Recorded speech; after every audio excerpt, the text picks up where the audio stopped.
ಶ್ರೀ ಗುರುಭ್ಯೋ ನಮಃ. ಶ್ರೀ ಶಿವಕುಮಾರ ಮಹಾಸ್ವಾಮಿನೇ ನಮೋ ನಮಃ.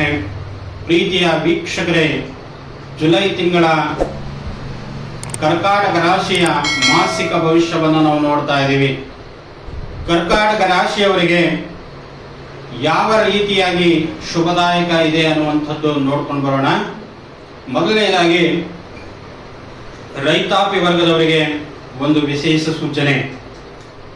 ಮಳೆ ಯಾವಾಗ ಬರುತ್ತೆ ಅನ್ನುವಂಥದ್ದು ಸಮಯ ಇಲ್ಲಿ ಆರಿದ್ರ ಮಳೆ ತಿಂಗಳ ವಾರದ ಪ್ರಾರಂಭದಲ್ಲಿ 1, 2, 3, 5 ದಿವಸಗಳ ಕಾಲದವರೆಗೂ ಕೂಡ ಆರಿದ್ರ ಮಳೆ ಬರುವಂತಹ ಸಾಧ್ಯತೆ ಇದೆ.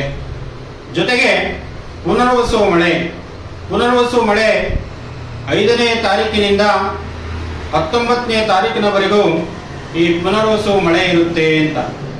ಜೊತೆಗೆ 19ನೇ ತಾರೀಕಿನಿಂದ 30ನೇ ತಾರೀಕಿನವರೆಗೂ ಪುಷ್ಯ ಮಳೆ ಇರುತ್ತೆ.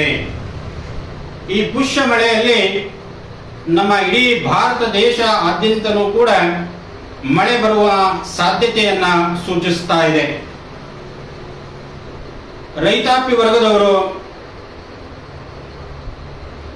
ತಮ್ಮ ಮಳೆಯ ಸೂಚನೆ ಬಗ್ಗೆ ತಿಳಿದುಕೊಂಡ್ರೆ, ಇಲ್ಲಿ ಕರ್ಕಾಟಕ ರಾಶಿಯವರಿಗೆ ಯಾವ ಗ್ರಹದಿಂದ ಶುಭವನ್ನ ಉಂಟು ಮಾಡ್ತದೆ ಅನ್ನುವಂಥದ್ದು.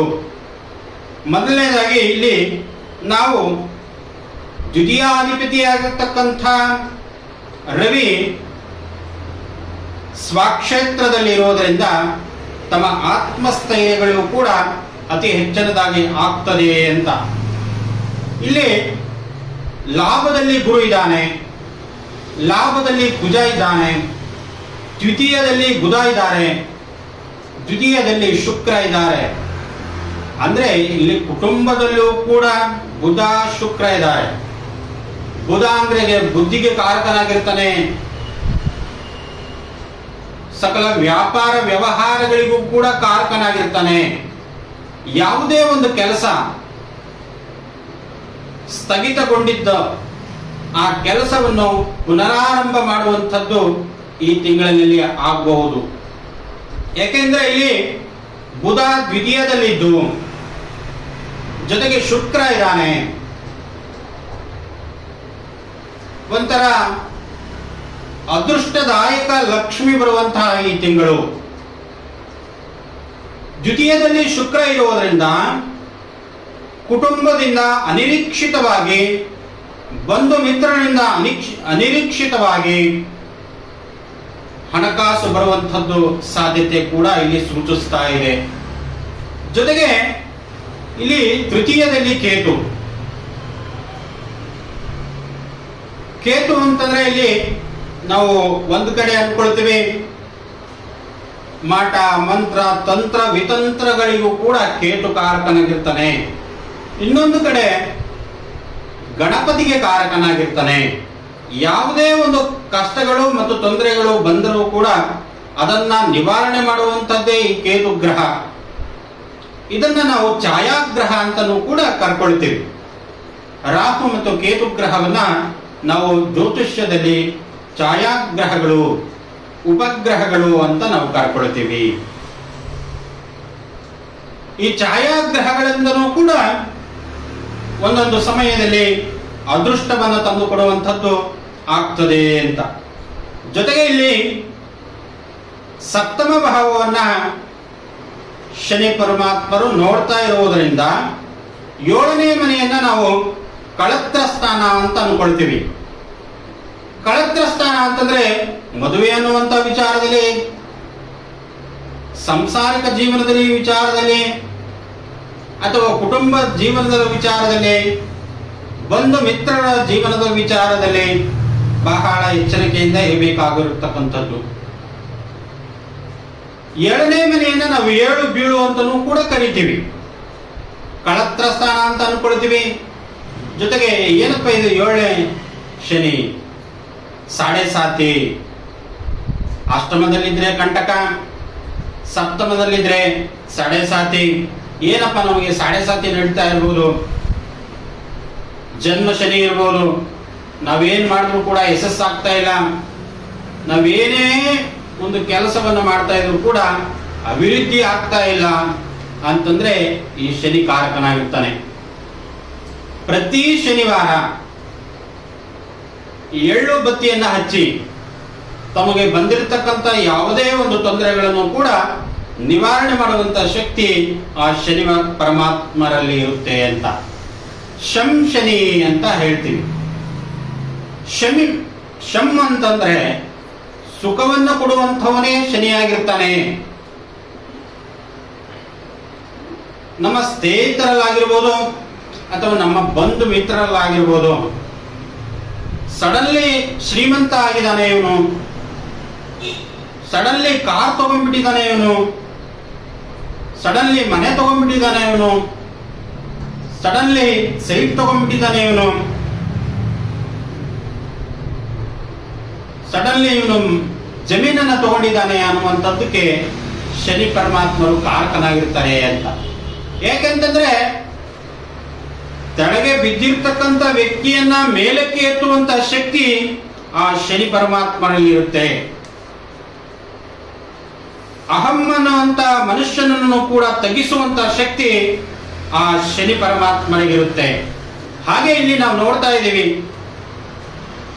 ಶನಿ ಪರಮಾತ್ಮರು ಸಪ್ತಮ ದೃಷ್ಟಿಯನ್ನ ಉಳುವವರಾಗಿದ್ದು, ಅದರಿಂದ ನೀವು ಎಚ್ಚರಿಕೆಯಿಂದ ವಹಿಸಬೇಕು.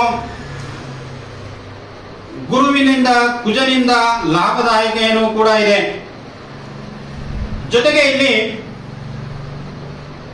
ದಶಮ ಭಾವದಲ್ಲಿ ರಾಹು ಇದ್ದಾನೆ. ರಾಹು ಅಂದ್ರೆ ನಾವು ಮೋಸಕಾರಕ ಅಂತ ಕರ್ಕೊಳ್ತೀವಿ. ಸುಬ್ರಹ್ಮಣ್ಯ ಅಷ್ಟೋತ್ತರವನ್ನು ಮಾಡೋದ್ರಿಂದ ತಮ್ಮೆಲ್ಲರಿಗೂ ಕೂಡ ಮೋಸ ಹೋಗುವಂಥದ್ದು ತಪ್ಪಿಸುವಂತ ಗ್ರಹ ಯಾವುದು ಅಂತಂದ್ರೆ ಅದು ರಾಹು ಗ್ರಹ.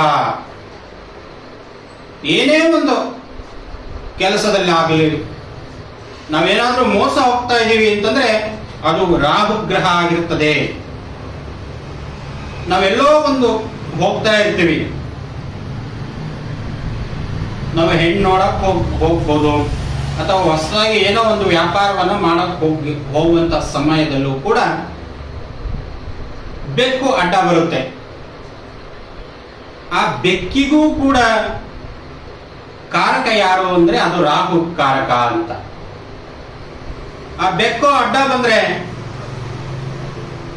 ನಮಗೆ ಸೂಚನೆ ಏನು ಅಂತಂದ್ರೆ ನಾವು ಆ ಕೆಲಸವನ್ನ ಸ್ವಲ್ಪ ಸ್ಥಗಿತವಾಗಿ ಇಟ್ಕೊಳ್ಬೇಕು, ಮುಂದುವರಿಬಾರದು ಅಂತ. ಯಾವ ರೀತಿ ಸ್ವಾಮಿ? ಬಲದಿಂದ ಎಡಕ್ಕೆ ಹೋದ್ರೆ ಶುಭನ ಅಥವಾ ಎಡದಿಂದ ಬಲಕ್ಕೆ ಹೋದ್ರೆ ಶುಭನ ಅಂತಂದ್ರೆ, ನಾವು ಹೋಗ್ತಾ ಇರುವಂತ ದಾರಿಯಲ್ಲಿ ಲೆಫ್ಟ್ ಇಂದ ರೈಟಿಗೆ ಬಂದ್ರೆ ತುಂಬಾ ಶುಭ ಫಲ, ಅಥವಾ ರೈಟ್ ಇಂದ ಲೆಫ್ಟಿಗೆ ಬಂದ್ರೆ ಸ್ವಲ್ಪ ಹಿಂಜಾಗ್ರತೆ ಅಥವಾ ಹಿಂದಕ್ಕೆ ಹೋಗುತ್ತೆ ನಮ್ಮ ಕೆಲಸ ಕಾರ್ಯಗಳು ಅಂತ. ಇದಕ್ಕೆ ಪರಿಹಾರ ಏನು ಕರ್ಕಾಟಕ ರಾಶಿಯವರು ಅಂದ್ರೆ, ತಮ್ಮ ಮನೆ ದೇವರ ಪೂಜೆ,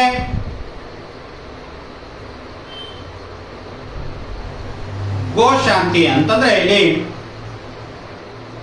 ಒಂದು ಹಸುವನ್ನ ಪೂಜೆ ಮಾಡುವಂತದ್ದಾಗಲಿ, ಒಂದು ಹಸುವನ್ನ ಪೂಜೆ ಮಾಡಿದ್ರೆ ಮುಕ್ಕೋಟಿ ದೇವರುಗಳಿಗೆ ಪೂಜೆಯನ್ನ ಮಾಡಿದ ಹಾಗೆ. ಆ ಹಸುಗೆ ಪ್ರತಿ ಸೋಮವಾರ ಅಕ್ಕಿ, ಬೆಲ್ಲ ಮತ್ತು ಬಾಳೆಹಣ್ಣನ್ನ ತಿನ್ನಿಸ್ತಾ ಬನ್ನಿ. ತಮಗೆ ಯಾವುದೇ ಒಂದು ಬಾಧೆ ಆಗಿರ್ಬೋದು, ಋಣ ಬಾಧೆ ಆಗಿರ್ಬೋದು, ಯಾವುದೇ ಒಂದು ಬಾಧೆ ಇದ್ರೂ ಕೂಡ ನಿವಾರಣೆ ಮಾಡುವಂತ ಶಕ್ತಿ ಆ ಗೋಮಾತೆಗಿರುತ್ತೆ. ತಮ್ಮೆಲ್ಲರೂ ಕೂಡ ನಮಸ್ಕಾರಗಳು. ಶ್ರೀ ಬಸವೇಶ್ವರ ಜ್ಯೋತಿಷ್ಯ ಯೂಟ್ಯೂಬ್ ಚಾನಲ್ನ ತಾವು ಸಬ್ಸ್ಕ್ರೈಬ್ ಮಾಡೋದನ್ನ ಮರಿಬೇಡಿ ಅಂತ ಹೇಳ್ತಾ, ಸರ್ವೋ ಜನ ಸುಖಿನೋ ಭವಂತು, ಸಮಸ್ತ ಸನ್ಮಂಗಲಾನಿ ಭವಂತು.